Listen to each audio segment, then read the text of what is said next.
ছ্যাঁকড়া লাগালে বলো তো? হ্যাঁ, আসলে দোষটা আমারই।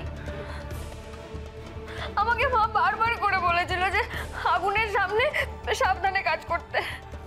আমি কিছু পারি না। আচ্ছা আচ্ছা ঠিক আছে, অনেক হয়েছে তোমার এই পায়েস রান্না।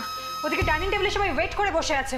আমি কি বরং বলে দিই আজ পায়েস টায়েস হবে না? না না দিদি ভাই, বলছি পায়েসটা হয়ে এসছে, বাটিতে বেড়ে নিয়ে আমি নিয়ে যাচ্ছি। থাক থাক, তোমাকে কিছু করতাম না, তুমি এখানে দাঁড়াও, আমি সব সামনে নেবো।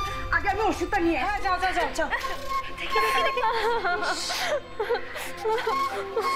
আরে কি লেগেছে? খুব জ্বালা করছে।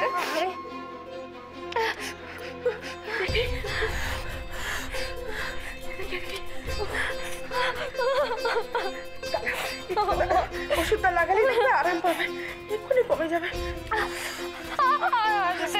আস্তে করো। হ্যাঁ, আস্তে আস্তে লাগাচ্ছি।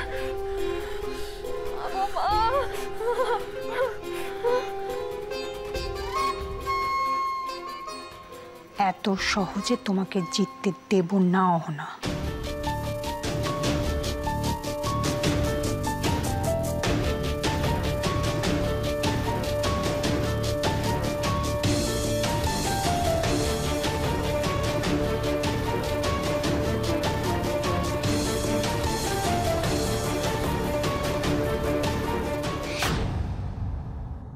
দেবী অহনা কোথায়? ওকে দেখছি না। অহনা আসলে সবার জন্য রান্না। ও এখানেই আছে। তবে দাদা, আপনাদের জন্য কিন্তু একটা সারপ্রাইজ আছে। সারপ্রাইজ? বাবা, আজ আবার সারপ্রাইজ কিসের? ও আছে, আগে থেকে বলে দিলে রইলটা কি?